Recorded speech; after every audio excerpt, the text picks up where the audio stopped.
This is Chicago. Doors open on the left at Chicago. Welcome to Chicago. Welcome to Chicago. Welcome to Chicago. This is Chicago. Doors open on the left at Chicago. Welcome to Chicago. This is Welcome. Chicago. Ivan's got it on repeat again. Welcome to Chicago. I caught it this time. Yeah. Coming from the 606 Media Studios, this is the TCSF podcast with Big Z. This week is a jam-packed episode featuring Stevie B from the No Water on the Weekend, Ivan from the Tape Never Lies Network, and our football guru who will join us in a bit, J.C. Howard. Episode 168 is brought to you by 606 Media, True Chicago sports fans, and Grit Clothing Company. Don't forget to go to gritclothingco.com and get your official TCSF podcast t-shirt. Looks just like this. Yeah. There you go. It's nice.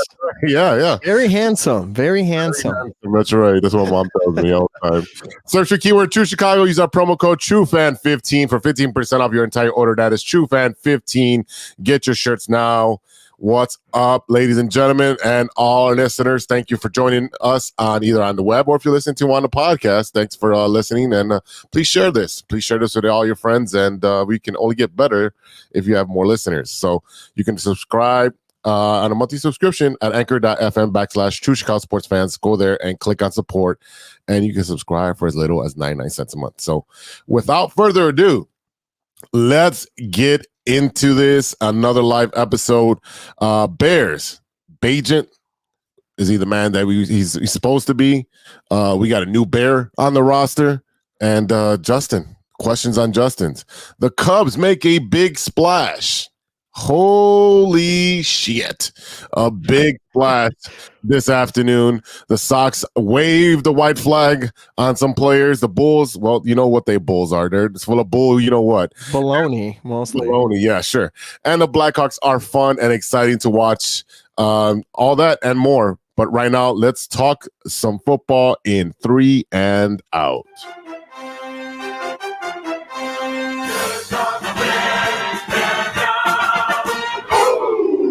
All right, gentlemen, I think we bring in J.C. Howard. There he is. Bringing him in. And now it's a full house. We have a full house. There we go. All right, so first down. What did we think of the BAYOU disaster down in New Orleans? Go ahead, J.C. There you go. Well, like it's we got Badgen throwing 4 interceptions. Not good. I mean, that's pretty well said. I mean, it's facts. It's facts. Sweet to the point. Yeah, completely to the point. We did have some pretty good offense when they first got the ball. They moved down the field pretty well, and then it just disappeared. I don't know what happened with the play calling. We had a Cole Kmet with 2 touchdowns that looked pretty decent. But where's number 2? I don't see them targeting number 2. I know he's getting double teamed, but what is going on with not getting your number 1 receiver the ball? I mean, he had a great catch in the end zone, but it was great defense. He missed it, dropped it, and it wasn't a touchdown there. I think they went for a field goal, if I'm not mistaken. But yeah, he's been double teamed and he's hurting my fantasy league. So not good for me. We'll see what you care about. Well, he makes enough money for all 4 of us. I'm just speaking out loud. So, I want to win that league. But no, so I just thought if they're not, yes, he is double teamed, but you got to be more creative in your play calling if you want him to actually catch the ball and be the number 1 receiver, that the reason why we got him, right? That's exactly right. That's right. Ivan, kind of quiet today. I'm waiting for the rant. I'm waiting for him to go off. Your mic is still muted, sir. It was I didn't know your question was directed to me. I thought you were talking to Steven there. No, just it's an open floor for him today. It's 4 of us, so it's going to be a little wild and sounds like No Water on the Weekend right now. Yeah, exactly. It's going to be very dysfunctional. So I mean, we're looking at the Bears offense. They look pretty good at the beginning, and the ball is moving, and then we come back and we don't have the same continuity. I guess, the other team is making adjustments and we're not adjusting to their adjustments. The double team to DJ Moore. How can we get that boy more involved? I mean, One idea would probably be move Valence Jones to the bus and stuff him in underneath the bus with the luggage, and let DJ Moore run that reverse. Look, it just give up on Valence Jones. I'll just say that Valence Jones experiment is done. Not only did he personally give up 2 wins, and I believe that he gave up 2 wins last year, but he just continues to make mistake after mistake. Wide open touchdown passes, fumbles. It just, I've seen enough. You got to admit defeat at a certain point. The age doesn't benefit him at all. No. So I don't want to see Valence Jones anymore. On top of that, I don't want to see the fucking wide receiver reverse anymore. Like, that is said and done. Deontay Foreman is a starter. Stop taking him out. Utilize the power running game like we were talking about, 12, 13-man formations. I don't understand why we go right to spread. It seemed like they were, like I said before, like they're trying to force feed Tyson Bagent to, I don't know, maybe just become the man instantly. Maybe Luke Getsy believes in him wholeheartedly, but it just seemed like Tyson Bagent was thrown to the wolves the past couple weeks, where they just put it all on his shoulders. I know they're getting behind, but you're trying to develop this young man, not fucking go ahead and just say, here you go. Here's a couple of all-pro ends, in Bosa and in Mac, and here's another pretty good defense coming up again in the Saints. It just seemed like they're putting too much on the kid and not utilizing the power run game like we talked about before. It works. It's been working. Why go away from it? Anybody want to chime in on that? Well, my only concern on this is they just announced Herbert's coming back. So now where do you add him into the? I would say just continue to pound the rock. Like, you need to keep running for him. Yeah, Foreman is the starter until he gets hurt. I mean, the boy had 20 carries and 83 yards. That's pretty efficient right there. I still think he needs another 5 to 10 more carries per game. Like, ride the horse and make them stop the run, and then that'll open your play action. That'll open your spread offense. Well, if you're gonna absolutely agree, Foreman, though, if you're gonna go away from Foreman, get those other guys. Like I said, 25 to 30 carries is what you really need from your running backs. Like, Luke Getsy gets too cute when he once they start to get in a group. It seems like I said, it reminds me of Matt Nagy a lot, where they started to run the ball and it looked good with David Montgomery, and then all of a sudden they just fuck that shit. We're gonna toss it out the window and we're gonna go with what I want to do. So it just seems like a little bit of selfishness from the offensive coordinator, in my opinion. Go ahead, JC. No, to me, in my opinion, again, if with Foreman, it's that downhill running style. It's that, hey, I'm going to lunch pail. I'm going to come eat that ground up. And like I said, to me, as far as I'm concerned, Herbert, take a seat on the bench. Like, Foreman has shown that he's going to eat up the ground. And to me, he deserves 20 carries a game plus. Yeah, I mean, he had a great run before he almost, got gutted by the leg, right? Yeah, they had that touchdown. Yeah, it would have been a touchdown, right? Right, yeah. So, I mean, I agree with you guys. He's a stud. He's got tree trunks for legs, and he can't be stopped unless, well, in that scenario. But he's good, He reminds me a lot of what is his dad? Just had his name on top of my tip. Not Matt Forte. No. He on the Super Bowl Bears, the running back we had. Thomas Jones, yeah. Like the ferociousness that he runs is like, I'm gonna run over everybody. I don't care. He has that mentality, and yes, they're gonna bring back that running back that we just mentioned. But you're looking at you got Roshan Johnson as well, 2 carries, 6 yards. If you're supposed to develop him, you've got to give him some carries. And if Herbert's coming back, who's gonna lose carries? It shouldn't be Foreman. It should be one or the other. It should be Bagent, really. He should not be running, because if he gets hurt, we're screwed. Right. All right, let's move over to second down. We got a new bear. A new bear. That's Expensive bear, by the way. an expensive bear. So, we were really discussing, was the trade worth it without everything in place? We didn't know what the parameters were, and I'm pretty sure the two teams and the agents talked about the compensation and also the re-signing or the extension of Sweat. So now that the ink is dry and he's an expensive bear, what do you guys think of the trade? Is it now a valuable trade, or is it something that they just do to save their jobs?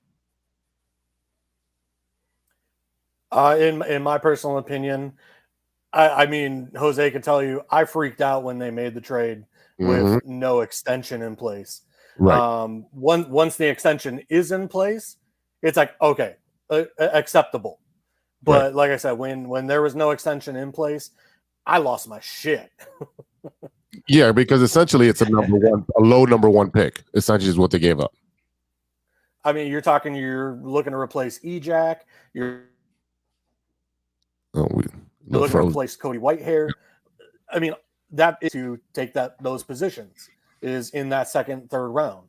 So to give up a 2.5 potential 2.10 somewhere in that range, and like I said, not have an extension at all in place, to me it was just like, here we go again. Ivan? No, I mean, I agree. I see where the immediate fear came in, because I was just like, all right, that's nice, but what if he's disgruntled? You never know the personality of the player until you get him in here. I mean, until we can see him with the media, us as fans, and actually get to hear him out. But he didn't seem like he was disgruntled. He just seemed like, a lot was coming at him quickly. He didn't know if he was going to get a contract with us, if the Bears are going to offer up the right amount. But in the end, I got to give Ryan Poles credit. Like, and I've said that he's been kind of hit or miss, in my opinion.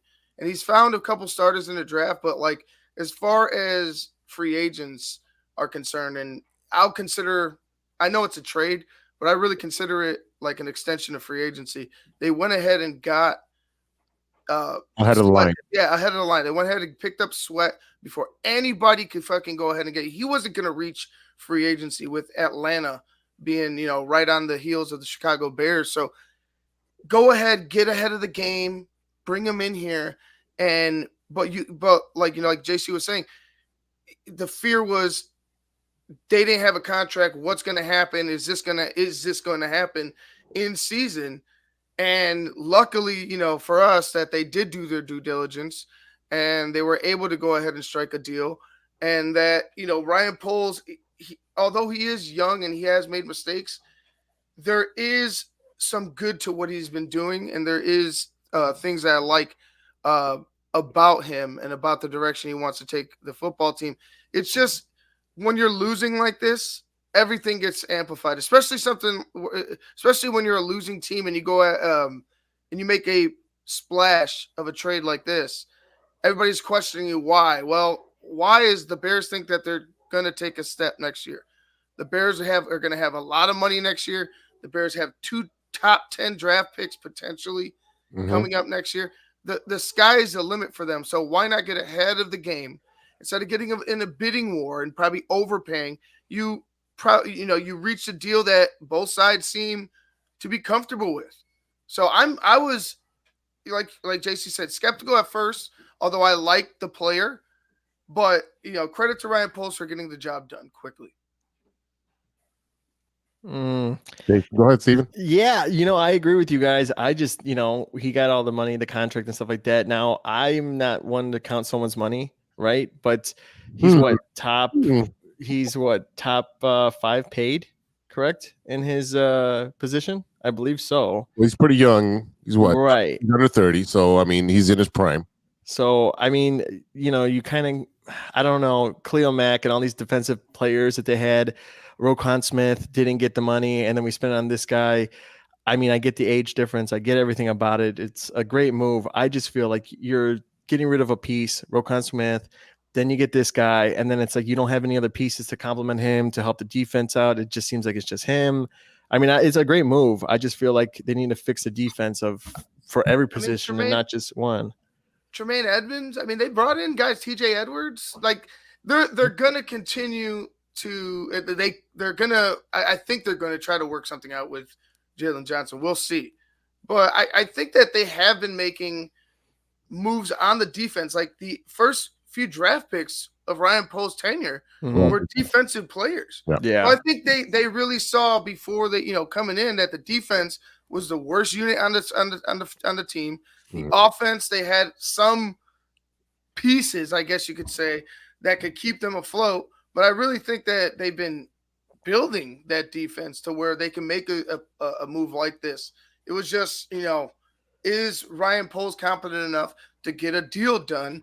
And, did he read the room well enough to not make a mistake in, overpaying, not necessarily, not only overpaying, but giving in to demands that probably he didn't have to, and losing a player or just not, connecting with the owner or the agency and losing the player. Like he was able to do it quickly and got it done to silence any doubt.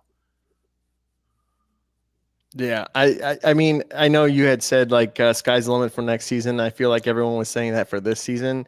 So I hope next season actually does pan out like we expect it to. Well, I mean, the Bears really depend on if we have a good quarterback, and we still are asking that question, which kind of gives you the answer. If you're still asking questions about a quarterback in his fourth year, then the question is you don't have a franchise quarterback. It's as simple as that. Now, to the point that Ivan made about Jalen Johnson, Ryan Poles came out in a press conference, the day after the trade deadline, and said, you know what, we want Jalen here. I told him that to his face. We had a face-to-face meeting. He wanted to look. He got surprised when they went to look for a trade. He said, "Go ahead, but this is what we want for compensation because we regard you this highly." And people are like, "Well, he only has 2 interceptions for the year." Yeah, but they don't throw to his side, so he is a deterrent for offenses not to throw that way because he plays pretty good cover. Now, they're gonna sign him. There's no way they're not going to sign him because that'll set the precedent that we're not going to take care of our homegrown guys, and you don't want that as an organization of not taking care of your homegrown guys. You had Leonard Floyd, who left, became a pretty decent player.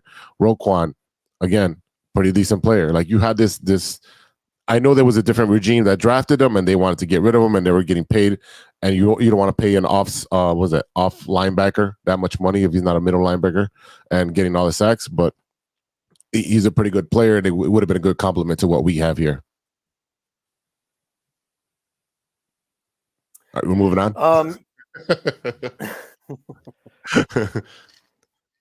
I mean, we can move on. Justin Fields, he is still up in the air for his availability on Thursday. Is it the right time to bring him back? You're looking at Justin Fields coming back this Thursday with 3 days of worth of practice, maybe 2 days in a walkthrough. We don't know his grip strength. We don't know if he's going to have that hand heavily taped, and how effective can he be? So is it worth to bring him back? In my opinion, if he's ready to go and the training staff says he's good to go, you got to put him back out on the field. We've kind of seen what Badgen can do, and it's mediocre at best. Yeah. Like I said, now we're evaluating, is Fields the guy? Do we give him a 5-year, the 5th year extension, right? Do we move on from him? We have a quarterback class that is looking stacked. You got Penix, you got Drake May, you got Caleb Williams, and we're sitting with 2 very highly, touted draft picks that we could potentially even still take a quarterback and, reset the timeline before we have to pay Justin Fields $50 million a year. Mm-hmm. Go ahead, jump in, guys. Yeah, I mean, I agree with JC. I feel like the last couple of years we've had that same discussion with Mitch. We've had it, now with Justin, and then now with Tyson. So it's like ever since Cutler was done, it's kind of like, who's going to be the guy. So I don't know. We have the money, but it's just, if we're still asking again these questions, do we really want to see how it goes with him? Plus with his finger, I mean, he's going against Carolina. It's a great kind of story, right? The first round draft pick, and then the Bears gave up, and then it's Justin Fields against Stroud. No, right? No. Right. If it is. Yeah, and then it's just going up that, so it's like a nice publicity for the NFL. But other than that, I mean, I would just keep Tyson in there, maybe one more week, and then have Justin come in. I mean, we're not going anywhere, so just let his hand, his thumb, heal. Ivan. If he's ready to go, put him in. Like, that's my thing. I've seen enough, like JC was saying, I've seen enough of Tyson Bagent to see that, the kid has potential, but he's a number 2 quarterback. He's on our team, at least. He's our number 2 quarterback. Justin, with all the criticism and all the doubt, I still think that you need to give him this year to fully see what you have with him before you go make any decisions. Now, quite frankly, if you're sitting at number 1, I'm thinking Caleb Williams is probably going to be the pick, right? If you're sitting at number 1. Right now it's Arizona. If it's Drake May, I'm still thinking, because you're going to have a few quarterbacks in this class, like JC had mentioned, that are quality quarterbacks, or at least young enough to where a new OC and a new head coach will be intrigued at molding them into what they want them to be. But for me, it's like, I think that the Bears would end up trading one of those picks to the highest bidder if Justin Fields can show that there is a reason to keep him, and that's going to have to be more of. And I know it's going to be the Panthers, although it's the Panthers, it's still an NFL team, but he needs to be perfect out there. Like, he needs to 100+ rating, 270 something yards, 2 touchdowns, like on average. Like, you need to string these things together. But the question is do I trust the offensive coordinator to go ahead and put him in position to do that? Because you've seen things even with Tyson Bagent that are not working with Tyson Bagent. Like the things that do work with Tyson Bagent are like, oh, okay, nice. Tyson is quick, he's decisive. But then there's times where you put, like I said, you start putting more on his plate and he's making mistakes. And then you're taking away the running back's ability to make any type of a Impact. Thank you. Impact in the game. So it depends on Luke Getsy. Like, regardless of what quarterback is in there, it depends on him. But I feel we're just going to go ahead and restart. We're going to keep a guy like Tyson Bagent. Justin's going to end up leaving, and you're going to draft a quarterback, at some point in the draft. Like, you have a great thing going with those 2 picks. Now, whether you get the guy you want or the guy sitting there that you want, that's yet to be seen, because we haven't gone through it. We're still in the middle of the year. Right. But we'll see what happens. I really like to see Justin bounce back from adversity, but it's the clock's running out on him. I support him wholeheartedly, but the clock's running out. You got to start performing game after game after game. All right. Yeah, I mean, when I'm looking at what the comments that are being said, we're looking at Justin Field. The time is ticking. Is the 5th year option going to be picked up? He might be trade bait this draft. He might be flipped, and the fact that you have 2 high draft picks in the first round that are going to be super valuable, I think that it is necessary to draft a quarterback if you know that this is not the guy. If you keep saying I need more time, the time is running out. It's as simple as that. The kid can't read defense fast enough. And that's probably a deterrent to him. He holds the ball way too long. We've talked about this endlessly on the podcast for the last couple of years. He holds the ball way too long. Is it that he's not reading the defenses, or is he waiting for the perfect pass? We don't have that type of offense. It's as simple as that. And you can't continue to run him like that if he's going to continue to get injured, because our offensive line is not that great. Maybe after this draft they will be, but not right now. We're looking at a lot of adjustments, especially when you're looking at those 2 high draft picks. What are they going to do with them? Are you going to fix your offensive line? You're going to fix your defensive line? Are you going to flip them and get more picks? Are you going to draft a quarterback and draft one of the high end wide receivers that can be a game changer? There's a lot of possibilities, and to be honest with you, I think that Ryan Poles this draft will determine how long he will be the GM for the Bears, because you cannot continue to fuck this up when you have generational quarterbacks in this draft. Correct me if I'm wrong. Wasn't Kyle Orton a backup? Yeah, and then he played. And he paid his starter, and he he beat Green Bay. So I just got to say, I'm going to defend Tice on this one. You could be a backup and still be a starter in this league and win. So was Tom Brady. Tom Brady was a backup to Drew Bledsoe until he got hurt. And Right. So yeah, that's all. I don't really think there's nothing wrong with Beijing. He's a rookie. He's going to make mistakes, and like I said, he's being force fed shit that he cannot do. He's being crucified all the time. It's as simple as that. And I think he does the same exact thing to Justin. Instead of adjusting your game plan to what the kid can do, and then just then modify it to the defense that it's presented in front of you, whether it's cover 2, cover 3, whatever it might be, or if it's man. Like if it's man, boo, this is your play. If it's fucking if they're playing zone, should be your play. These should be options. Like motherfucker, be Tom Peyton Manning at the line. Call everything out. Hopefully you can do that, but the problem is that they get to the line with 5-6 seconds, and he has to make a quick adjustment. It's not going to happen. I see Beijing doing that though. Beijing does call out a lot of stuff. Omaha, for example. So, I mean, here's what I'll say about Beijing. Beijing, his all right, JC, you break dropbacks are faster than Justin Fields. He's getting to his first, his second, his third. Talking about, he's doing everything right.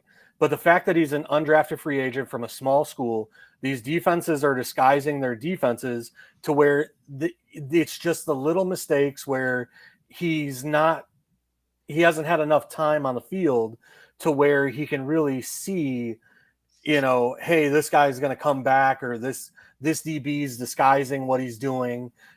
I know where, that's the beautiful thing about Tom Brady.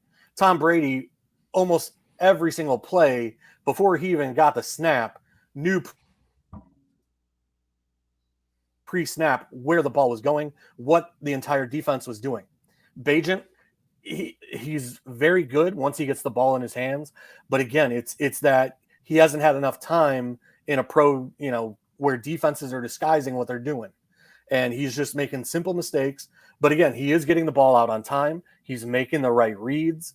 He's getting to his drop back faster than Justin Fields.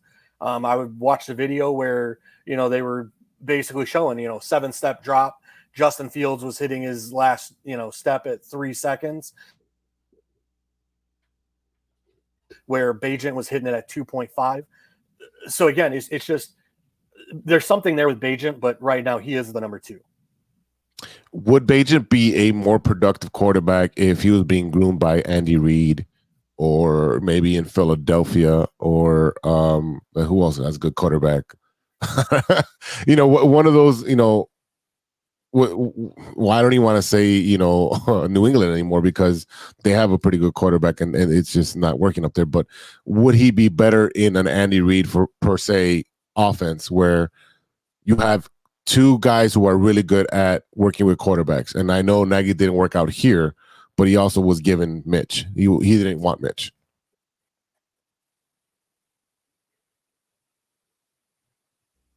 Oh, yeah. Go ahead. Ivan, go ahead. Somebody. In my opinion. Go ahead, JC. Well, to me, I'll just go with we've already seen Nagy try to work with a quarterback in Trubisky. So how did that work out? How does it work out in Pittsburgh? Because he's got better coaching in Pittsburgh, and he's not any better. So I would, at this point, I can't even blame Nagy now, because he also said that Justin Fields wasn't ready, and we pushed him out there, and he's still not ready. So maybe Nagy was right. I mean, he still tried to make Mitch do things Mitch couldn't do. So yes and no. All right, yes and no. I'm not going to go ahead and let Nagy off the hook completely. No, not completely, not completely. But to the question, would he be better off with Andy Reid? I mean, even with Matt Nagy there, Andy's the guy in charge. So, yeah. You know, and Matt Nagy's there more of a cheerleader, like a Houdini Brown, you know, to Muhammad Ali. He's a pom-pom girl. Yeah, he's a cheerleader. He's a hype man. He's a hype man. He's like, here's your iPad. He's a hype man. Here's some water, sir. So like for me, seeing him with a guy like Andy Reid, I think he would find some success. Yes, I don't trust these coaches. I don't trust Luke Getsy. I don't trust Matt Eberflus. Regardless of what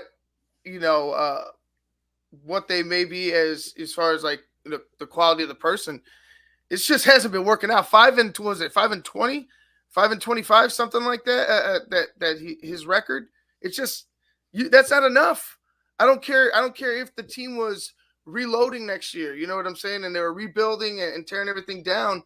You had situations last year where you guys were in one possession games and you ended up losing. Now that's supposed to be corrected this year. The Packers suck. The Broncos aren't good. The Bucks are a beatable team. Like these are all winnable games, and we go into this year not doing anything that they talked about. So it's gonna be a difficult decision for the Bears coming up with how they want to move forward, because you have the GM that likes the head coach, and you have the entire Bears nation that are pretty much done with what they've seen. Yeah, I agree. It's just there's a lot to manufacture, a lot to figure out in the next couple of years. Most teams will build a team first and then find a quarterback and get a veteran quarterback to make it palatable or be able to win. Or people do the opposite, where you get the rookie quarterback first and then start building afterwards. So there's no pure formula, and the Bears have done it completely wrong in both situations. But now that we have done that, we're going to punt it over to the Thursday night game versus Carolina. JC, what is your prediction of this outcome? My prediction, and God, I hope it comes true, is that Justin Fields starts, and that just for the sake of our having a better pick, that we can keep Carolina down so that we can, hopefully continue the trend of them having a higher pick.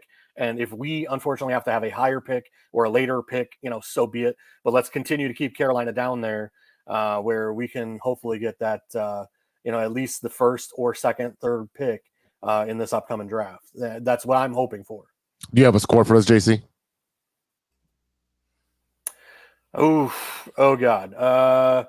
If Justin Fields starts, hopefully 24-10. If Badgen starts, man, I'm happy with a 16-17 game there. There you go. Like I said, that would be my guesses. Steven, what's your prediction and score? Yeah, I'm going to go in the same boat as that. I mean, I agree with JC about having Justin Fields starts. If he doesn't, it's going to be a low-scoring game. So I would say if Tyson starts, I go with 10-17. Whoever, I would hope for the Bears to win if that was the case. And then even if it was with Justin, just because of his thumb, I'd give it the same kind of scoring. So, but hopefully the Bears pull this one out on Thursday. Ivan, prediction and score. So I'm going to say, like I said, I'm going to save the score, but I'll tell you the Bears are going to win. Oh, Bears are no going to matter win. who the quarterback is. Yes. I don't think the quarterback's going to matter in this situation. I think the Bears are going to win. In my opinion, I feel like it should be all Deontay Foreman, like we were talking about before. It should be his revenge game. We'll see if Luke Getsy can realize that and, follow suit and utilize him the proper way. But with that being said, I think that the Bears pull this one out. It'll be a close game like JC was talking about. I don't think it's going to be something that I don't think it's going to be a blowout by the Bears, but it'll be a close game. Justin Fields, if he does return, I think Justin Fields kind of slowly comes back. I really think that you should consider the thumb. I know Steven was talking about him sitting out another week, which is smart. Like, I really think it's smart. But in this case, I think the player, the organization, and the fan base are like, they're thinking about his career as of right now. Mhm. And, you being out on the sideline and not showing toughness, because that's where they'll go. You know what I'm saying? Cutler didn't come back in with a torn MCL. And again, I get it. But if the kid, if he's still young, you don't want to go rush him back. But if he's ready to go, put him in there. Let's see what happens. Let's get going. Yeah. If Justin plays, I still think it's a tight game, whether it's Tyson or Justin. I do think that if Justin plays, I think it's a higher scoring game. I think it's like a 28-10, 28-14 Bears win. With Bachin, it'll be a closer game. I think it'll be 24-18, something in that ballpark. I think that the Bears should win that one as well. Doesn't matter what the quarterback is, but it's a crapshoot. It's really a crapshoot because we don't know what's going to happen with this team, because they show up for 2.5 quarters, and then when the other team makes an adjustment, it all falls apart, especially in the fourth quarter where we've been completely outscored. All right, so we're gonna punt into a commercial. JC, thanks for joining us. Hopefully you can join us every Monday for football talk. Thank you for coming in, and we'll see you next week, JC. Yeah, thank you guys for having me on. Unfortunately, most of this has been breaking in and out, and I'm trying to keep up with the combo, but it's been buffering like crazy. So, it's all good.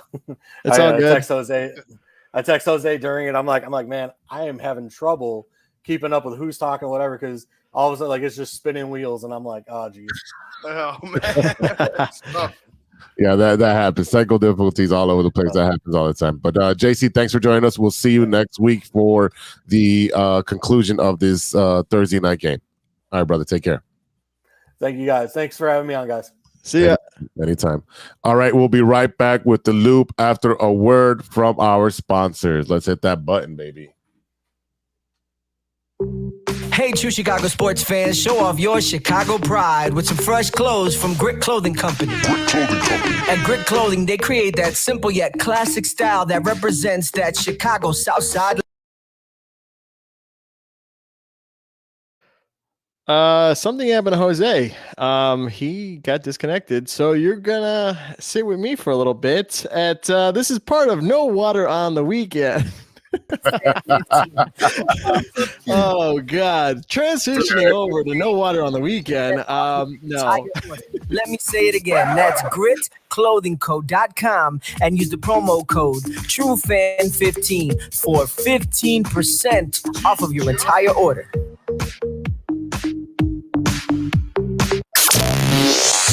Hey guys, it's Steven. And this is Sean, and you are listening to True Chicago Sports Fans. Don't forget to listen to No Water on the Weekend. New episodes on Monday. You can find us anywhere you listen to podcasts.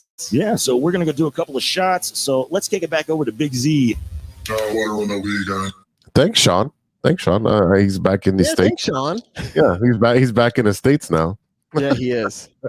He definitely is. All right, boys, it's time to talk some baseball. I love talking baseball, and our Chicago teams have made tons of news. So this is 3 up and 3 down. Oh, wait, wrong button. I think I'll perplex him with my slow ball. 1, 2, 3 strikes, you're out. All right. I know you guys are excited to talk about this. Probably excited. Yes. It's an exciting thing to talk about all week. The Cubs have a new manager by the name of Craig Counsell.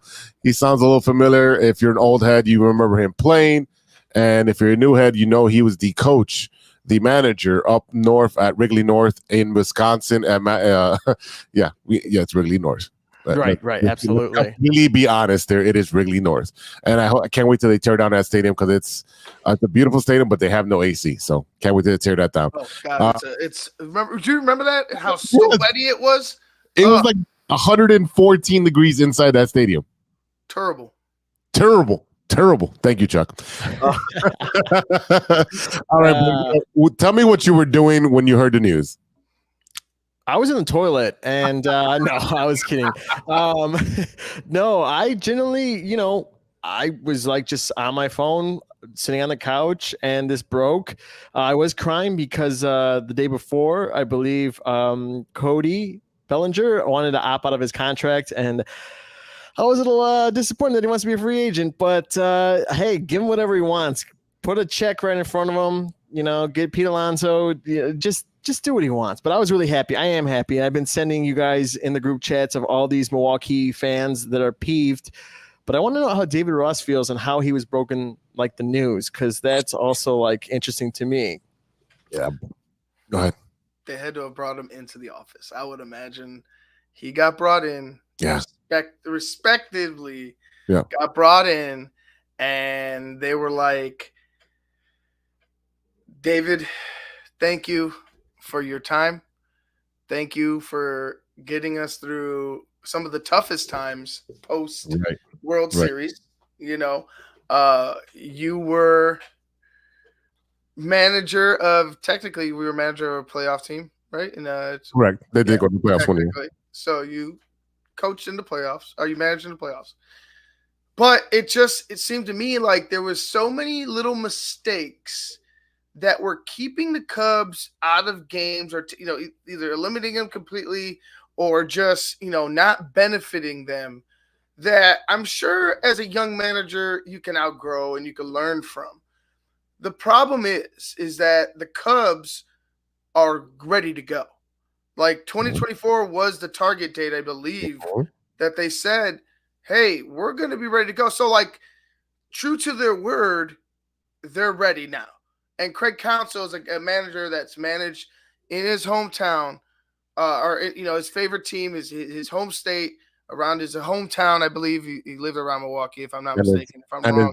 And his dad used to work for the Brewers as well. Right. Okay. There you go. So he's Brewer through and through. He's a Brewer. For him to come over here with the way he's made, the way he took the Brewers, the way that they're built, this is fucking go time. Because they're going to give the guy who did more with less money. Yes. And they're going to give him big time players that are, that are a sign of, hey, the Cubs are back, or at least back in the hunt. Mm-hmm. No more fucking around. I'm happy with that. I'm ecstatic. I woke up from a nap. I was putting the kids to bed, or putting the baby to sleep. You need a nap. I woke up to a text. The Cubs got Counsell. I'm like, Counsell? I'm like, who the fuck is? I was like, what? What? I was like, what are you talking about? Going to counseling. I was like, who the? And then I saw the picture. I was like, oh my god! Yeah. Like this is awesome. I'm so happy about it. Yeah, I mean, I am ecstatic. I just know the guy has not, gone far in the playoffs, and that's my only concern. But we have a better team. So he had like 7 players hitting under 225. I mean, the fact that they got to the playoffs is because of the pitching staff that they had. Yeah, I mean, like to Ivan's point with David Ross, they literally gave him the Ricky treatment. They're like, hey, bro, thanks for all the work you did working with the kids, being the dad, taking them out to Chuck E. Cheese. Doing your daddy job. You did a great job. And, we're going to give you a nice compensation package where you walk out the door. And, thank you for everything that you've done. Go down to the South Side and go work for them for a little bit. And it's exactly what they did. And they hired Madden. And then once they hired Madden, you're like, this is the hottest manager that he's been going to the playoffs for years and years and years. And this guy's a fucking stud. And guess what? You got your championship. They made the right hire for the right players to spend money to put them in contention, and they were in contention for 15, 16, 17, for multiple years, and that's what you want. You want a chip in a chair, right? You want to be able to sit at the poker table with, even if you got one chip, you still have a chance of winning a big pot. So they hired the right manager. Now, they also brought back Hendricks, and I thought Hendricks had a dead arm all year. Hopefully that's not the case, and he is your number 5. But the Cubs will be spending in free agency, and now the Cubs are actually realistically in The Ohtani sweepstakes. As a player, or as far as players are concerned, yeah. Oh, you know what? As far as like remnants, office types of the 2016 championship, Kyle Hendricks is it. Game 7 starter. You know, you gotta. We talk about it with Chicago. You gotta keep some of the guys. You gotta stay loyal to some of these guys, right? Yeah. And Kyle Hendricks, by everything I've seen, has been a model citizen. You know what I mean? Right, like, yeah. Been a model citizen, has just done his job, is one of the better pitchers in the league when healthy and and he's ready to go. And he's so meticulous with his craft that, he's involved in everything, and he's involved in talking to younger players. He's an asset as a locker room leader. You know what I mean? Especially as a pitching staff is concerned. So I love keeping him. Now it's just like, where do you go from here? Right? Like, Steven, I'm sure you think big time, baby. Like, let's go pedal to the metal. Right. Go after a Juan Soto. Go after a Pete Alonso. Go after Aaron Nola. Go after, Ohtani. But the thing about Ohtani, right? This is the thing about Ohtani. You don't have to take a deep breath. You don't have to give him 10 years. You don't have to give him 10 years, but you're going to have teams that are going to be willing to give him whatever he wants, right? In the Dodgers, in the Yankees, and they're going to do that shit. For me, I'm just like, okay, are the Cubs this guy away? I don't think that they are, and they could go ahead and pay a few. They could go ahead and try to spread out as much as they can to pick up quality pieces in order to make this jump that they're trying to make next year. I agree with that, with what you're saying, Ivan, because he's not going to be pitching next year. He's just going to be a hitter, right? I know he's a great hitter. He's a fucking great hitter. He is. He's an absolute stud. I'm with you. though. Put in 45 home runs or more at Wrigley. No, he would. Just at Wrigley. I'm not talking about on the road. He's going to hit 45 home runs at Wrigley. And his best friend is there too. His best friend is there? Well, they're friends. They're friends. They're not best. I want to say best friends, but I hope they're best friends. I mean, Me too. Even me being this is exciting to hear about the Cubs because, like we said last week, we're starving for a good team. If the Cubs are fucking winning, then so be it. You know what? I'm gonna watch other Cubs games, and I've been watching the Cubs game because we got a report on them. But the Cubs are fun to watch. It's very simple. The Cubs are fun to watch. You do go after Juan Soto. You do go after Pete Alonso. You do fill out the pitching staff. There's not a lot of pitching depth out there. I mean, you can sign Clevenger. He pitched great for us. I think give him a 1-year deal with an option. See what he can do for you. Because this, with pedal to the metal, right? I don't see your pitching staff as something that's scary. You don't have a scary dude. You don't have a scary number one. You don't have like a Chris Sale who's like, holy shit, he's throwing 102 at me and it's coming from the side and that slider's fucking filthy. You need something like that in those terms for an ace. You need that. In the starting rotation and in the back end of the bullpen. Yes. Right. You need guys that you need shut down players. Now they got a guy, Cade Horton is somebody that's been out there that probably might make an appearance next year depending on what happens and how he pitches. They have a few other guys. They have a few other guys at arms that are waiting to come up. The thing is for me is I need to see like Steven and I were saying, you had mentioned, I need to see aggressive spending to go after the top quality talent, period.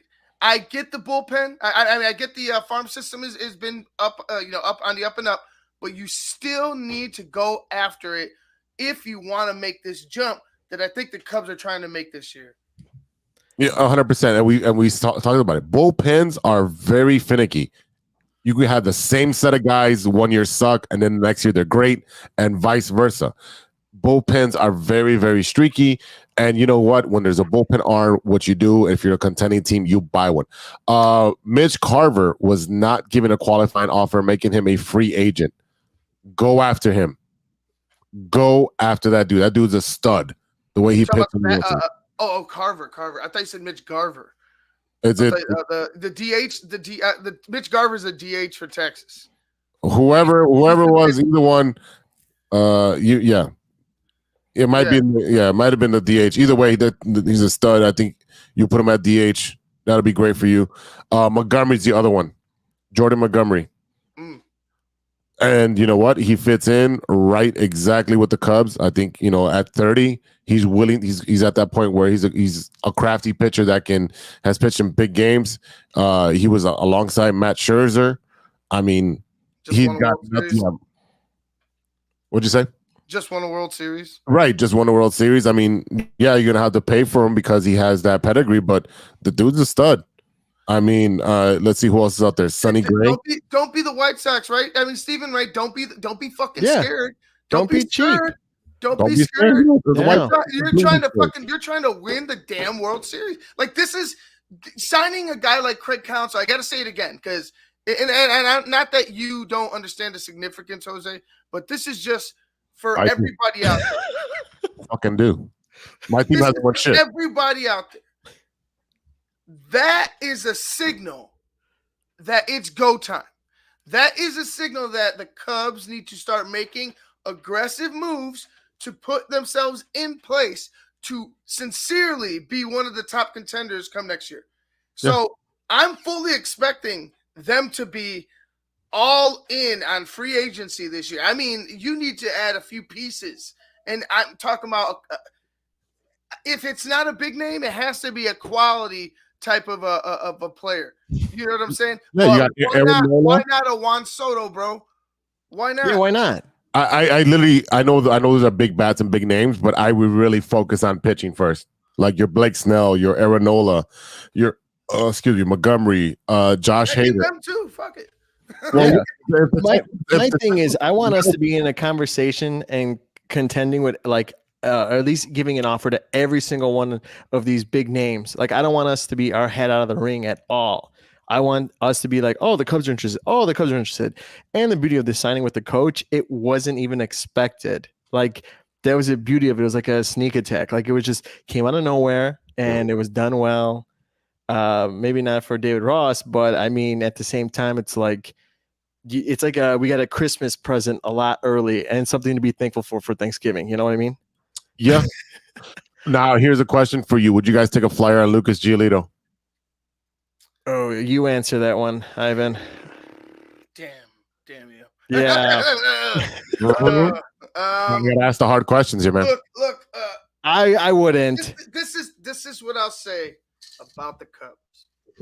They like to take those reclamation projects, right? They like to take those guys because you got a guy in Tommy Hotovy who's been pretty fucking good with how he's been operating his pitching staff. You look how he's dealt with nothing and then brought up, quality talent. He's been coaching quality talent in guys like Steele. He's been able to coach a veteran like Kyle Hendricks. He's been able to coach, Jordan Wicks. He's been able to coach a guy like Stroman, who's had some difficulties in some certain places he's gone. He had no problems here except for the contract. You know what I'm saying? But for me, it should be both. It should be both and then some. I think the Cubs post-COVID, you gave us the COVID excuse. Okay. And I get it's not necessarily an excuse, but the technical term, it's an excuse. So you had the COVID for the excuse. You've been crying poor biblical losses for years now. This is the time that there's no more biblical. You had full seasons with full crowds. Even at the beginning of the year when you were struggling, you still put asses in the seats. It's time to spend. It's time to be serious as a ball club. You have all the glitz and glamour. The makeup is put on. Now take it for the dance. Yes, go to the restaurant. Dance. Yeah. Take her home. And then it's to the time. promised land. Yes. So is that a yes? Is that a yes? Yes. There you go. I wouldn't take him. Why not? Why not? He's a quality arm. He went from one bad team, the White Sox, then went to a bad team in the Angels, and then went to another bad team in Cleveland. It'll be like it'll be. He'll go to a winning culture. Well, he'll go. This is what I say. He'll go, and I think a guy like Kyle Hendricks might be able to help. But okay, I could see that. Right, because they have similar.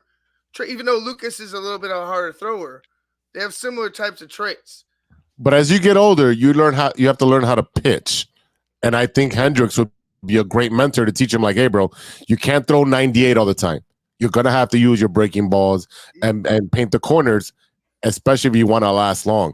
And I think giving that kid a 1 or maybe a 1 year and a player option, hey, if you do well, then you'll get paid. If not, then sayonara.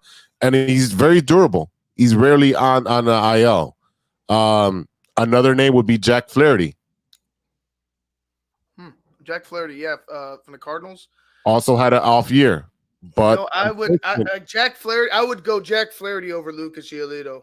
Okay. Yeah, I agree. I would definitely do that because of Jack Flaherty, I know they were teammates actually. Lucas Giolito. Yeah. So it would be crazy if they got both of them and tried to fix both of them. Right. But like I said, man, if you got the money and you're able to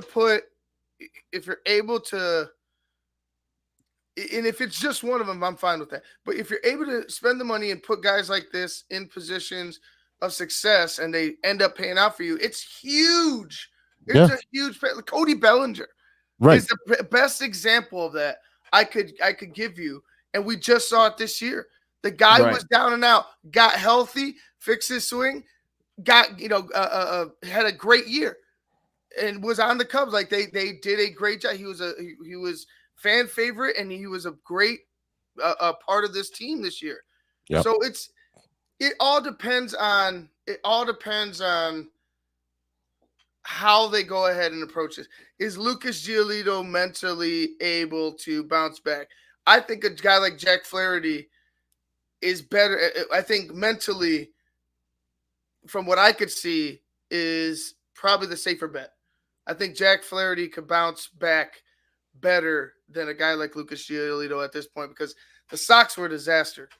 I mean, am I right, Steven? Still are, but Yeah. This is why the Cubs are getting more airtime this episode because we're completely a disaster. Another player for your guys is Candelario, Jeimer Candelario, your third baseman. He's 30. Do you bring him back? I don't see why not, but it would have to be for like maybe a 1 year again, or maybe I would say 1 year deal. I mean, he doesn't. His defense is average at best at third base, but that bat, is pretty good when he's out there in the lineup on a consistent basis, and that's what happened. You had David Ross. This kid was hot, and then he would take him out of the lineup. I'm like, bro, ride the horse till it dies. Yeah, until it needs some more water. David tried to he tried to spread it around, but it's just like, nah, bro. I mean, even if you're cool with people, ride the hot hand. Like you got to go with the hot hand. So again, I would kick the tires on Jeimer because I like a switch hitting, multiple defensive positional player. But it's one of those players. If it's too much, it's too much. And no. Yeah, I think it's one of those players you make a decent offer, not too high. Don't insult him, and be like, hey, this is the offer. We're gonna explore other options. If you want to come back, you come back. Oh yeah, Ivan. Yeah. Okay, Ohtani to the White Sox, bro. I don't know what you're smoking, but if you're that good of a shit, you better pass that shit around because that is never going to happen. Ivan, you're fucking high, and you know it. Oh. I know it. Ohtani, Shohei Clemente Ohtani. Yeah. After what he did after the revenge game, the so-called revenge game in the WBC, that's what we had. Yeah. Oh man, that was our guy. Like after Puerto Rico got eliminated, we were just all Japan. Anyway, Shohei is never going there. No. If anything, he'd be on the Cubs because, like I said, we're headed in the right direction. I really think it's going to be the Dodgers, San Francisco, Texas. You take that back. And I hope it is a Dodgers to fucking stick it to you fuckers. Dodgers, San Francisco, Texas. The Cubs are in the mix. I think the Cubs are in the mix. I don't think they're a leading contender. But again, I think, if they come out and they wine and dine them and, say, hey, you know what, this is how much money we have in this truck and we're backing it in here. That might be the nail that closes that coffin. But I really think that you got the teams that have that huge money like Texas and LA. No, when you're saying Texas, you're saying Houston or the Rangers? The Rangers. Okay, I just want to make sure because I wasn't here last week because I was a little hungover the next day. That's why I wasn't on the show. That's right. We got to do a shout out for your birthday. Yeah, appreciate it. I got to listen to it. I was planning on it, but I forgot. So. But no, I said the Rangers should do well, and they actually won. We called it out. So we need a tally on this podcast, Jose, that you show it. When I give my perspective, it might be some audio. I don't do video yet. I haven't learned video. So if you want to learn some video, no, you could just cut up the audio and just run the clips back. That's you could do that. I'm easy, man. You don't have to do that high quality stuff. I know you're easy. All right. I'm not that easy. I won't go to the White Sox, but Yeah. You've been to more White Sox games than Cubs games this year, sir. Actually, it's for the food, Jose. All right. Yeah, and the beer. Somewhere. It is for the food. Hey, I am not bitching about anything or disagreeing with anything you guys are saying because the Cubs are a great run organization and the White Sox are not. End of story. The White Sox Cubs concessions aren't as great, but the White Sox are better. I'll give you that. Like you have the concessions. I still like the peeing situation at Wrigley. I like the troughs. Yeah, you like crossing streams. Well, no, everyone looks at me and it's like, it's a lot better than it was before. You're not like staring at each other in the face. Yeah, it is a lot better than it used to be, but yeah, it's still pretty bad. The Sox waved the white flag. They declined their option on Tim Anderson, ending his tenure with the White Sox. He was homegrown, came all the way up, had big moments. The Field of Dreams game, and the bat flipping, and the you guys are choking kind of thing. All that stuff. He's fallen from grace, and I really think that he needs a new home to reset, to do well. Where just he needs to be in a winning culture. You can't be in an organization that is lacking leaders, and you claim to be a leader and don't lead. He needs somebody to challenge him. He does, and hopefully he goes to Cleveland and they knock some sense into him again. Yeah, exactly. You forgot that fun moment. You forgot to say that. No, man, I'm done with TA. Like all that, you want to talk about that shit, and then you don't produce. I'm sick of it, bro. I'm up to here with the White Sox not producing, bro. I'm happy for you, Jose. You know what? It takes a big man to admit it. Because TA was a problem at a certain point, man. Yes, like too much talk, not enough production, and you're being groomed to be the face of the White Sox. Like you were given every opportunity, and keys to the castle. And he had personal issues. Yeah, right? We won't go. We will stay off of that, but. On the field issues, bro, he did it. It was him, but on the field issues, are bigger than that. 100%. So yeah, and then, he fucked around and he found out. Right, like you want to start a fight, you better finish it. That's what my dad taught me. Like if you start a fight and you're gonna get suspended, bro, you better win. That was right. Absolutely. Bro. I'm like, hey, bro. Go over to TKO or one of these boxing gyms around here and learn some boxing skills because so awesome that one. Oh my God, yeah. Can you do me a favor and play the White Sox song for me? Oh wow. White Sox, White Sox. Let's go, White Oh my God, I love it. I hate you guys. I'm gonna be honest with you. I don't know what the White Sox are gonna be looking forward to next season. I honestly do not think. Here's the thing. Let me finish. I'm gonna answer your question. Hendricks is also the decline option on Hendricks. Liam Hendricks is done, and I think that's a bullshit move. The guy just went through cancer. He's such a good guy in the clubhouse. Maybe he did want to be there. I don't know. Maybe he said, I want to go to a winning team. But he was such a class act with supporting all the dog organization, the LGBTQ organization, donating to Australia or New Zealand and all that shit. He was literally a great he did the Pauly D concert benefiting his foundation. Like, the dude was a class act. That didn't happen because the jelly roll, the gun in the jelly roll was in that was the 90s one. That was another Julian.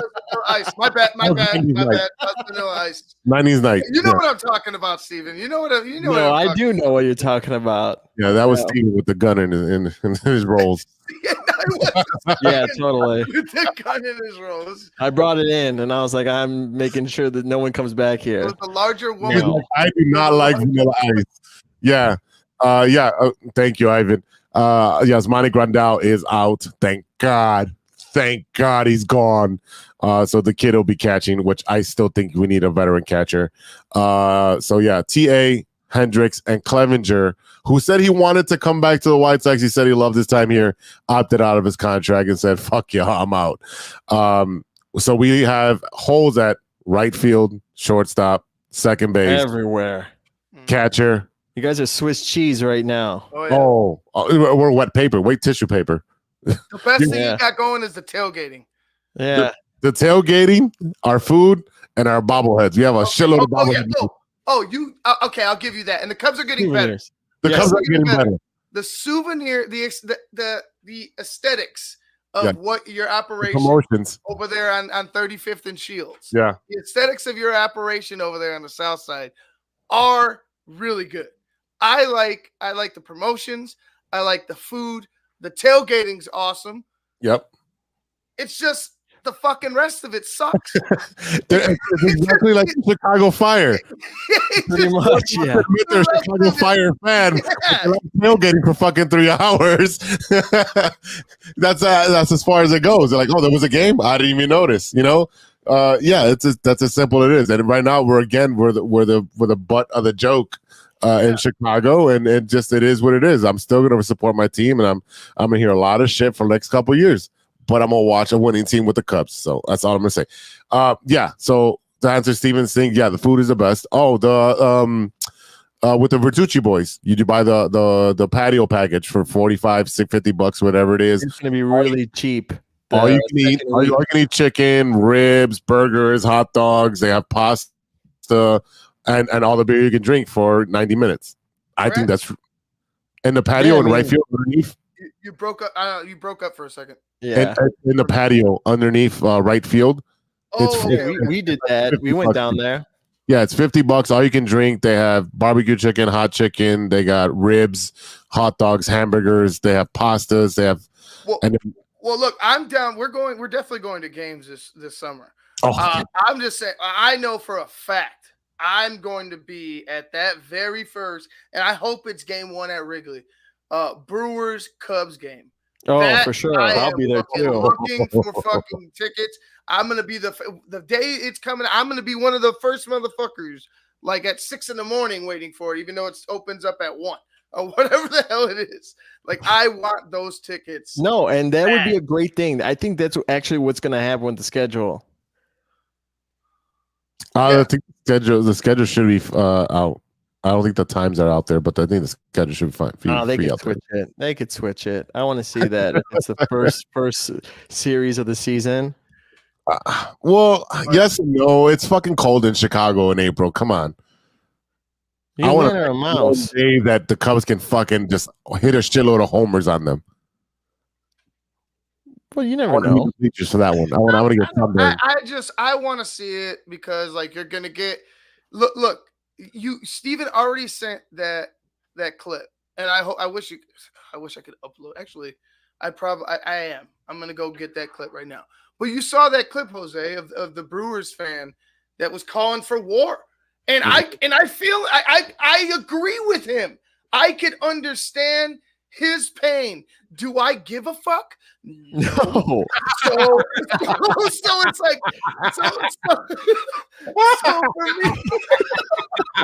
so for me, I'm just like, hold on, I'm let me pause. Hold on, I got it. You got it. Go ahead. Give me a second. I'm gonna go bring it up because it's just hilarious how fucking pissed this guy is. And just sit back and listen. It's one of the funniest fucking things I've seen today. I'm so glad you love this. The reaction Craig Counsell goes to the Chicago Cup, and I am absolutely floored. We have not seen anything as treacherous as this in Wisconsin sports. Not Brett Favre going to the Vikings. This is way fucking worse. Craig Counsell has been a part of the Brewers since he was a child, and now he's going to the. You are fucking serious. Absolutely inexcusable. Cannot happen. I do not know what Mark Ananasio and Matt Arnold did. How did you let this fucking happen? This is absolutely absurd. I love and it. The Brewers Cubs rivalry is now fucking on. I want to bury them every goddamn game that we play, and I want to win the division on their ass. Craig Counsell, it's going to take some time to heal, buddy. At some point, we'll build you a statue. But from now on, it's fucking real. You're going to build the guy a statue. You're going to build the guy a statue after he wins the World Series with the Cubs. Oh, my God. I loved it. And I've been finding those clips all on Tickety Talk, you know? Oh so my I'm like, God. I got to send this one to group. And I'm like, I know Ivan's going to enjoy that video. Holy all the tears taste like spotted cow tonight. All taste like spotted cow. I love it. Oh, my God. So good. Spotted cow is fucking awesome. Beer. I love spotted cow. Of course you do. Delicious. It's delicious, man. Well, because you'll drink anything besides. Things I don't talk shit about Wisconsin: the cheese and the beer, the brats and the beer. Yeah, right, I'll say Culver's is a good invention too. Culver's as well. I don't know. That was just over the border. Just barely over the border. I mean, I think that was a tax thing. Like Illinois has a lot high taxes. I'll do it over here. Yeah, I understand that. Yeah, yeah, but I mean, that was great. That was great. That's like watching the Dallas Cowboys when they lose in the playoffs. Yeah, and well, it would have been Sunday too because they lost. Just call me Wario because I'm just trolling out here with him. I just want to get a big ass Wario mustache and troll these motherfuckers. To me, it's like I said before, and I'll just reiterate it one more time. It's a breath of fresh air to see the Cubs being aggressive again. And Jed has been criticized here and there. They've criticized ownership. I've criticized ownership. This is the start. They went ahead and they got Theo last time. Theo was the main piece last time. Yeah. Mm-hmm. This time they've had an established GM in Jed who's worked with this ownership for a long time. He's won a World Series with the Cubs, right? You know, in the front office when they won.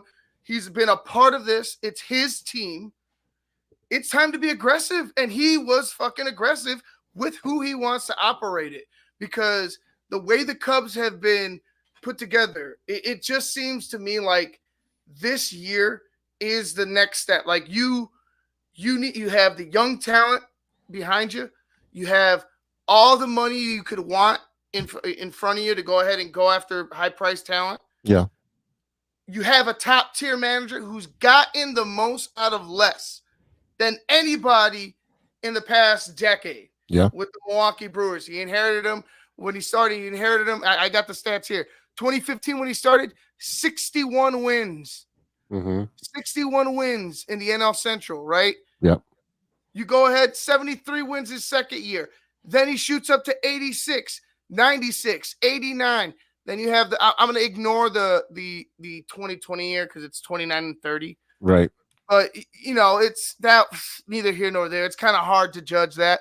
But after that 89 and 19 in 2021, 95, 86, 92. So, like for me, the Brewers never went after the guys to put them over the top. And they traded their closer. They traded the top tier closer. And then they traded their closer. So, like, the Brewers were they were cashed after they got all their talent up. After they brought all their talent up, that was it. You're playing with these guys. We got nobody else. We can't really go out and spend. Yeah. You know what I'm saying? So it's just kind of how it is.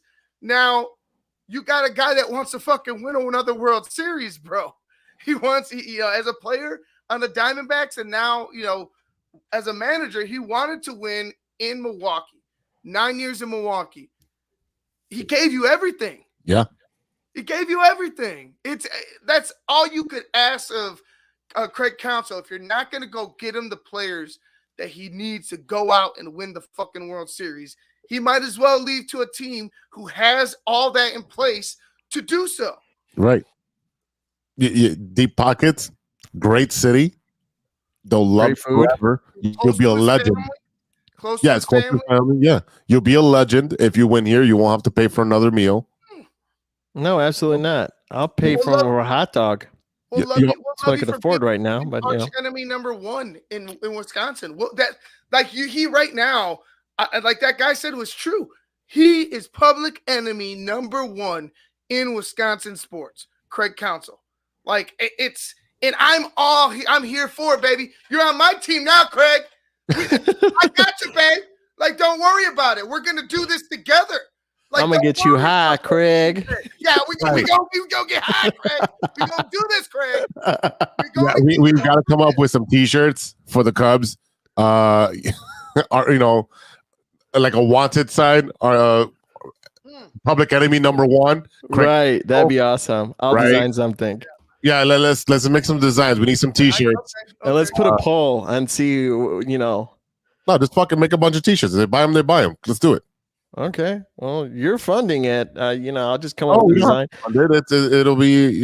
They'll make them as you order them. It's very simple. We'll talk off air about it. But we need to come up with some funny Cubs T-shirts. Check the FUFA for the White Sox. Wow. Wow. Mm-hmm. Over here praising the Cubs. You just got to throw me. I'm all for it. I'm really happy today. Ain't nothing gonna spoil his sunshine today. All right. I'm not spoiling. I said nothing bad about the Cubs. I'm walking on sunshine, baby. Oh my god, I can't. Like, honestly, it's not necessarily the White Sox fault. Like, it's not their fault that they say the Cubs are a better organization right now. They are. And for a long time, it looked like the White Sox. We had the window.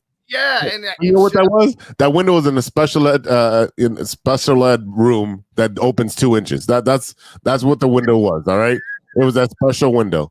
All right, it is facts. I mean, the fact that they put what's his name? Where are you going, Steve? Sit out. You put Gets in there when Kim Ning fucking resigns, and you could have had her, who fucking fleeced the White Sox for some players. I mean, and she had a winning team that went to the playoffs. I mean, Tim Anderson's going to go to the Marlins, I bet. No. Marlins don't need him. Let's go back to Tim Anderson for a second. That's actually like the Bulls are winning. What the fuck? I know. I have the game on right here, and Paige is over here exciting too. She's excited. I don't think Tim Anderson deserves, and not that he doesn't deserve it, but I don't think that a winning team is going to take his chance that he goes in and breaks up a locker room, winning or not, you know what I'm saying? Like, and I know it cures a lot, but I just don't think you're going to take a risk with that. You know what I'm saying? Like I mentioned before, he was given every opportunity to be the face of a fucking franchise. Yeah. And in a big market town. Like that, you gotta throw caution to it. You gotta be cautious. He's gonna go to a small market team. He has to go to a small market team. I imagine so. He's got to go to the Brewers. Yeah, exactly. He's gonna go to Milwaukee. He's gonna go to maybe Tampa can take a flyer on him just to fulfill a need. Or somewhere where he's oblivious if you win or not. They don't give a shit. Somewhere that baseball's not the main sport. Anaheim or LA. Oh, perfect. Yeah, Anaheim. White Sox players go to die. Yeah, that's it. You guys want to take a quick break and then we'll wrap up with the Bulls and the Blackhawks? Let's do it. Yeah, let's do that. All right. Well, we'll be right back after a word from our sponsors. I think I'll perplex him with my slow ball. 1, 2, 3 strikes, you're out. Hey, true Chicago sports fans, show off your Chicago pride with some fresh clothes from Grit Clothing Company. At Grit Clothing, they create that simple yet classic style that represents that Chicago Southside lifestyle. From t-shirts to hoodies, hats to glassware, they've got you covered.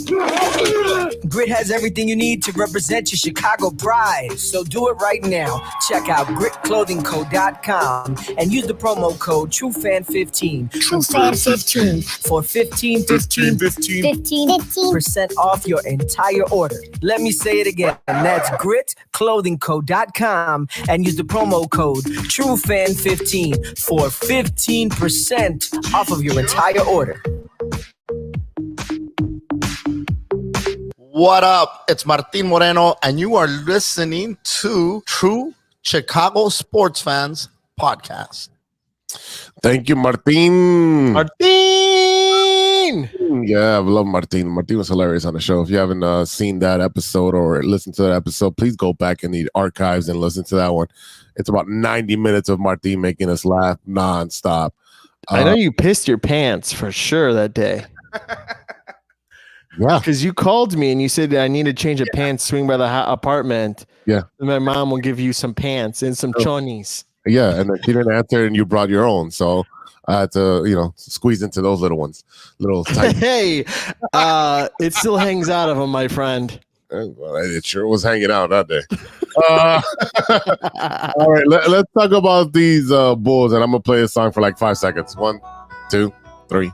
No, your starting lineup. No, bummy Bulls.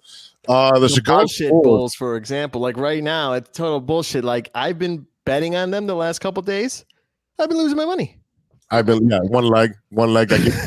I've been losing my money because I had Vooch the other day with Brooklyn going under 17 points. Got that. DeMar going over 22. He got 24. Okay, now all I needed was for the Bulls to win and a $10 bet to get $120. And they screwed me. Yeah, well, Levine has 22. Only the Bulls, baby. Only the Bulls. They're playing actually great basketball right now, and they're playing against a pretty decent team. That they're up 100. They had 20 turnovers tonight. The Utah Jazz. Well, because they're playing good, because they got their ass whooped on Friday. Oh yeah, I mean, look, 22-20, and then Caruso's up there as well. I mean, you're winning 103-80. You should be doing this every night. Vucevic, I'm sorry. This guy is like, he gets 20 points or he'll have a great night. And after that, he can't get rebounds. No, well, he's playing against a big. He's really not a big. He's a power forward. Right. Simple as that. He plays like a power forward. He does not play like a center. And don't get me started with Andre Drummond. When he plays against Embiid or Durant or any one of those bigs that are fucking really good, he shuts down. He disappears. That is expected of him. But when it's just a regular team with no big, he's going to dominate. And the thing is that they don't feed him the ball late in the game. And that's an issue because it spaces out the floor. If you feed your big man, everyone else is going to be open because they're going to come down and double team him. Boom, pop it out. I know we're not a three-point shooting team. That's another issue they never addressed over the offseason. They got these two veterans, but they're not the answer. No, they're not. They're pretty good. They do what their role is. They come in and provide a spark. They spell everybody, but Kobe White needs to be better. Zach LaVine. Patrick Williams does not deserve the contract that he's asking for. I think that guy is smoking some more stuff that, I honestly, he does not deserve it. He averages maybe 4 or maybe, I want to be, okay, I'll say 10 points. Yes. He has 0 points. How the fuck do you have 0 points being fucking 6'8"? Yeah, and then he wants this $55 million contract year. It's ridiculous. No, dude, you don't deserve it, and I'd rather have him walk. He's gonna end up at Best Buy selling fucking car stereos. That's what he's gonna fucking do. See, there's a bunch of these players like a Pat Williams that have come into the league, awful potential, have shown maybe a few flashes, but they're gonna throw $100 million at because of potential. Potential gets you fucking fired. Potential could get you fired if you don't develop said potential. And right now, the Bulls and the way they've developed Patrick Williams or the lack thereof, it's glaring. It's glaring. You cannot get around that. And on top of that, you do have issues with both of your scorers in DeRozan and LaVine. So for me, the Bulls, they need to really look at the trade deadline as an opportunity and an opt-out, because you could go ahead and recoup some type of assets at the trade deadline for a guy like Zach LaVine, for a guy like DeMar DeRozan. Mm-hmm. You could I don't know what you're going to get for a guy like P. Will, but you could move Vooch for sure. And you could go ahead and try to restart something here, because right now it just seems like the Bulls are in a basketball purgatory where they have no future. Their past is distant, and we're just spinning our wheels in the dark, hoping that we could find our way. And right, it's sad. It's been said that this team is the worst run team. And I know the White Sox are bad, but they're still worse than the White Sox at being in a run organization. Well, father like son, I'm going to keep saying that. We could put that in a t-shirt and have both the White Sox and the Bulls on there. But you have Zach LaVine in, what's it, 7 years? He's been here since 2015, or maybe even, 8 years. But it's just he's not the guy. I mean, I like him. He's great when he's on, but then there's a game that I saw the other day was holding the ball, would just go up the court, get the ball, run it, and shoot it, and he wasn't even dishing it out because no one else was able to shoot the ball that night. He's an ISO player. He's very James Harden-ish, where he's gonna dribble ball to the last second and then shoot or create a turnover. Zach show. Yeah, it's the Zach show, and that's the thing. He's selfish. He wants his. Where DeMar, he's like, all right, cool. If I'm hot, I'm gonna keep going. If not, I'm gonna start dishing it off. And that's where Vooch doesn't get the ball in the third of the fourth quarter, and then egos get involved. And I know they had a team meeting after the first game, and they lost. And they've been 2-5 since. Right. So I know one of them is the big three. Apparently, one of them is going to be gone by trade deadline. I guarantee it. I lost my faith in Zach LaVine being a leader, because I thought he was going. When he first got here, I thought he was trending that way.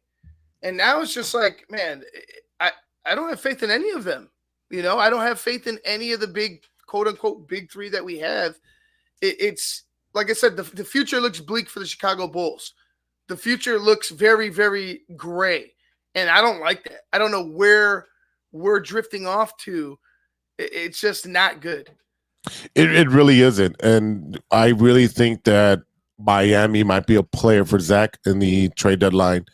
I think DeMar can go to a contender, whether, I know the Clippers have made some moves, right? Getting James Harden. They have, Russ, and they have Kawhi, and they have Paul George. Like, Jesus Christ, that's an all-star team from 2012. But the Lakers would be happy to get a DeMar, or they a finishing piece for a championship team like that. And I really think DeMar is going to be one of the players as he gets moved. I think Vooch can also go to a contender and help them out. And you literally got to, if you can, trade all three.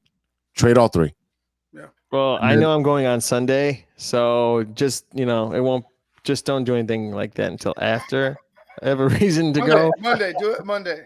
Yeah, do it Monday. Why? You want to see Javon Carter and Patrick Williams and Caruso and I mean, I want to see a decent team. But no, you're not watching the Bulls. I'll tell you that much. Well, I want to see something. I want to see a decent team too, Steven. I haven't seen that yet with any of these players. I remember the trade deadline like before when we got John Salmons, and we're like before we got into the 8th seed that John year. Was a stud when he was with us. Yeah, I know. When we got him from Milwaukee, he came. And we got a couple pieces and we made the 8th seed, and then we went to the playoffs, and it was great. Yeah. But I would like for that experience, get a couple, trades, get some players, and then go from there. Like not just sell, like equalize it. Give me something. Give me like a couple new toys. Here's the problem with the Bulls. It's a cash cow. They lead the league in attendance for the longest time. Even when they were bad, they led the league in attendance. That's what that is. It's like the Cubs, right? No matter what the product you put on there, it's a destination to go to. It's a historical place. For the Bulls, it's the same thing. Now, the experience going to there is better than the White Sox stadium. But if you go to a Bulls game, there's music just about in every entry. There's there's a DJ, there's clowns, there's the balloon things that people make. Yeah. We give you every time we go. Signs. The Bulls experience when you walk in through the door is second to none. They're shooting T-shirts at you. Yeah. I've never gotten one my whole life. All the time they're doing it. I never got one either, but they're doing it a lot more than I've seen it done. Like they accommodate well. They just don't. They give you a great fan experience. Like I've been on the court on one of those games. It's the owners. It is. It's the White Sox thing. Promotions are great. It's Reinsdorf, bro. It's either the son, father, or son. Something needs to look. The promotions and everything are nice, but when it comes to winning ball games, whether it be for the White Sox, who I really don't like, and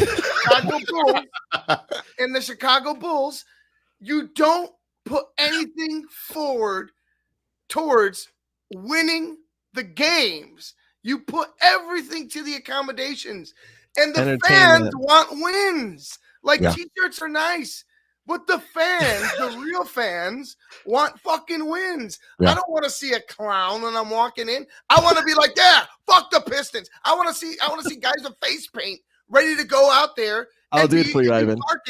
You know what I'm saying? Like, you gotta start thinking a little more hungry, right? You gotta start thinking a little more doggish, right? You gotta get a little nasty when it comes to and I think not necessarily taking away those things because they're nice accommodations, but you gotta have a mentality change.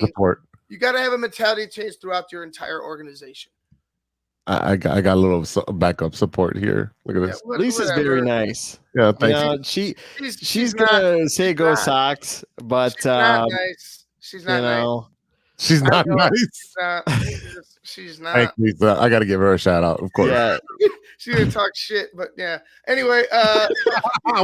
Anyways, so how do we fix the Bulls? Do they have to break the bank? Because they were banking on getting Giannis in his offseason. For sure, by getting his brother. God, the most horrible basketball player in the world are his brothers. But now that is not a target. You cannot get Giannis because he re-signed, or quote unquote re-signed, because I don't think he's put the pen on paper yet. But he's got a good team. What are we gonna do? Like, who are we going after? Because there's really no one that we're going to be able to sign. We would have to do a trade where we trade our 3 players for someone that's really good. Well, Ivan's always been jealous. He knows the Cubs suck. Wow. Lisa's got some fighting words, bro. Yeah, well. I mean. Anyway. I don't know, Lisa. I'm sorry. I'm a big Cubs fan here. So, God, I won't say anything. Back up. I mean, at least if you just joined in, we're the only reason why we'd go to White Sox Park is just to drink and eat, and if you want to watch baseball, you got to go to the north side. The Sox have become the Cubs. The what? The Sox have become the Cubs, the biggest bar in America. Yeah. Yeah. You know, I would say, tailgate. Yeah. You're not watching baseball. No. you're not. No. I would say the Cubs. You got the Blackhawks. Maybe put the Bulls there, then the Bears, and then the White Sox got to be dead last in like organizations in the city. Just throwing it out there. I am not. Nothing to say about that. Nothing to say about that.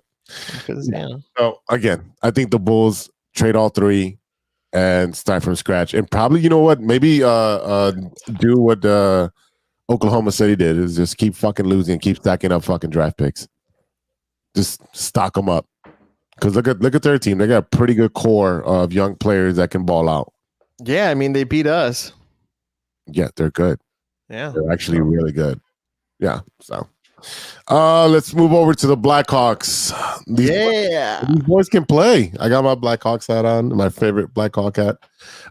These boys can play, man. They've been pretty good. They upset the Knights the other night. Yeah, 4-2. Yeah, and then but they lost last night 4-2. They lost 4-2. I did a little net. I did place a bet. I was like, you know what? It's 0-0. I think the under will work. 6.5. I went under, and the total was six goals. So nice. Yeah, double my money real quick. The other night, I think it was Friday, when they scored 3 goals in the first period, and I was like, wow, This is awesome. It was so much fun. And again, they're another up and coming team, and I think they're about 3 years away from actually competing for a cup. It's very hard in the NHL because they have a hard salary cap. Their salary cap is probably like $70 million per team or something, whatever it is. And you can't go over, and it's super hard. And these guys don't even get paid that much. But you especially what happened the other day with the Pittsburgh Penguins player. The one they got. Yeah. Very sad, very tragic. I saw the clip. I heard about it, but then I saw the clip, and it was intense. And I just got to say, the guy who did it didn't do it intentionally, and he's been getting a lot of scrutiny for that, and it's not his fault. You know what? It's a very dangerous game. It is football on ice. And the hardest thing to do is protect the players. Back in the day, they had like a plastic mask for the goalies. It looked like Jason. Right. And, it's just go out there and take 100-mile-an-hour pucks at your face. Right.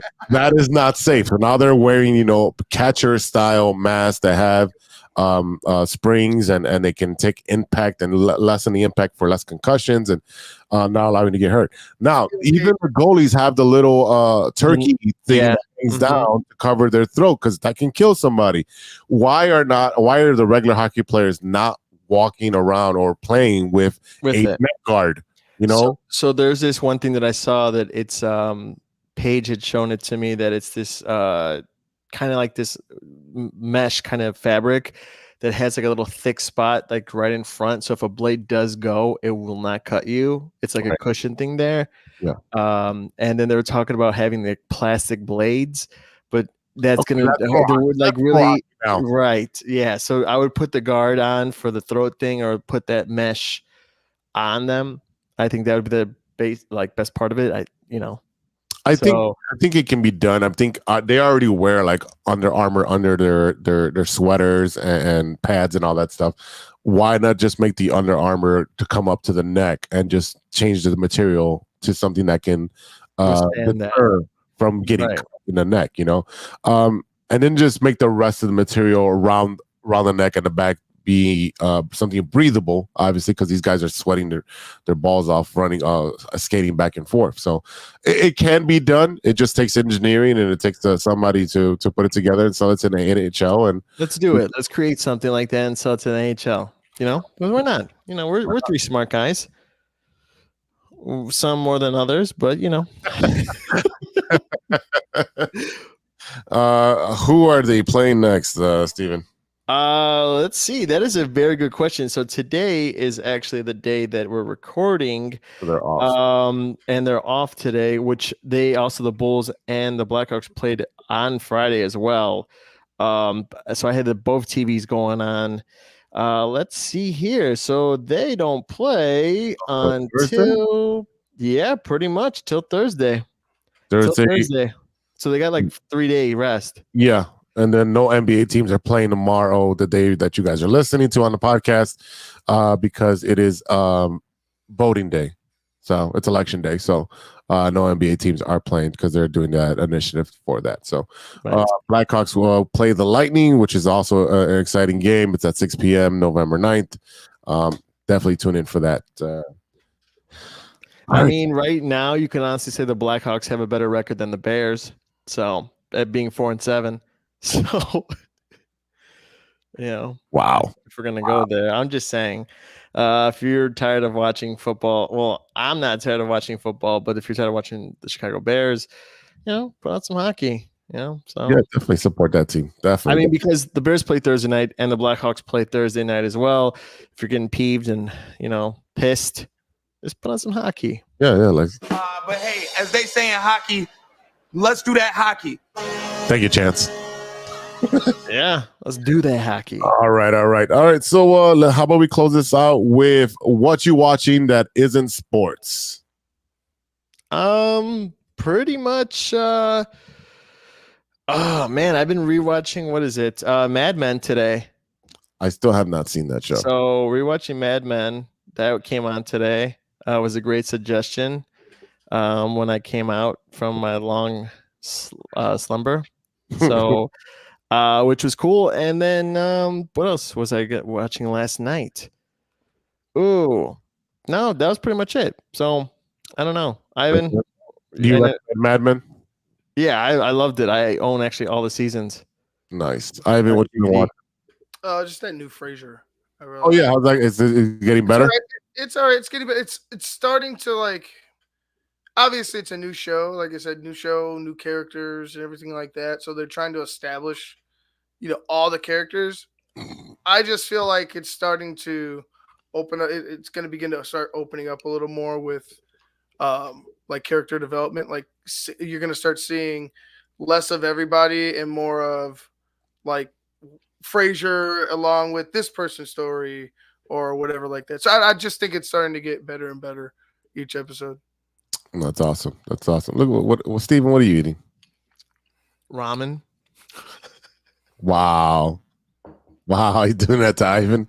No, I was doing it to you. I was waiting for you to see. Why? No, it's funny. So, all right. I've been watching Loki. That's lame. Wow. I'm just kidding. Love it. It is great because it's going to reset the Marvel universe. And the Marvel universe is in shambles. The Marvel universe? Yeah, it's in shambles. Yeah. If you go to Nowhere on the Weekend, you'll hear from me, Sean, and my actual college friend, Andre, who's just as big of a Marvel person as I am. So you will talk about that. Miss Marvel comes out November 11th, this Friday. Yeah. So there's no promotion going on because of the writer's strike. So you're just going to see trailers. If you want to go see it. I mean, I'm going to go see it.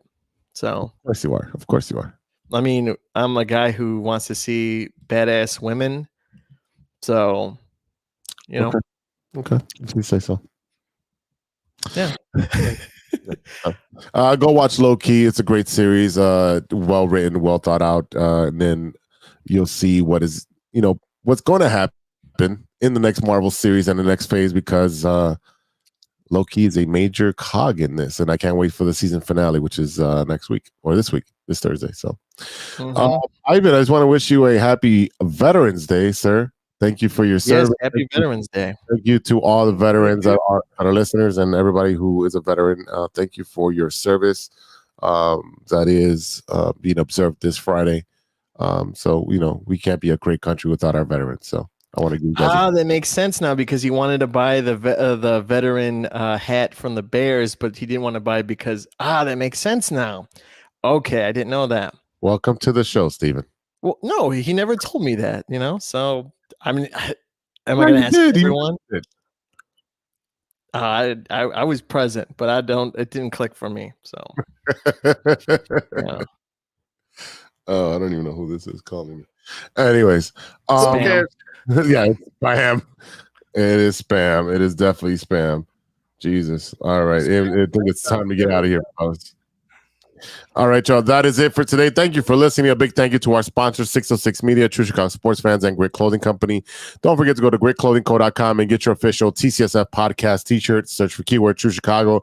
Use our promo code TrueFan15 at the checkout for 15% off your entire order. That is TrueFan15. Go and get your shirts now. A big huge shout out to Ivan. Happy Veterans Day. Steven, happy belated birthday again. Thank you. Yeah, thank you to JC Howard for joining us. I know he had technical issues with his audio and the internet, so he'll be back on next week, hopefully. The newest show on the 606 family is the No Water in the Weekend podcast with Steven and Sean, a pop culture forward podcast that dabbles in funny trivia, film, television, music, and Chicago-centric news and happenings. New episodes Monday-ish, Tuesday. Just they said it's Tuesday. Just right after you listen to this show, go ahead and switch over and listen to No Water in the Weekend. If you want to check me out on Sunday, I'll be at the UC. You know, if you want to DM me, buy me a beer, that'd be pretty cool. Take a couple photos. If you want me to do a cameo, it's pretty much free, stuff like that. You know, or if you want to like just pay me in beers, that'd be cool too. Or a steak sandwich that's on the 3rd floor. So yeah, wherever you're at, come say hi. Jose will not be with me, so more reason why you want to say hi. Yeah. No. Ivan, let's plug your shows. Yeah, tomorrow night, 7:30, another Bears show. Gonna be talking about another loss by the Chicago Bears.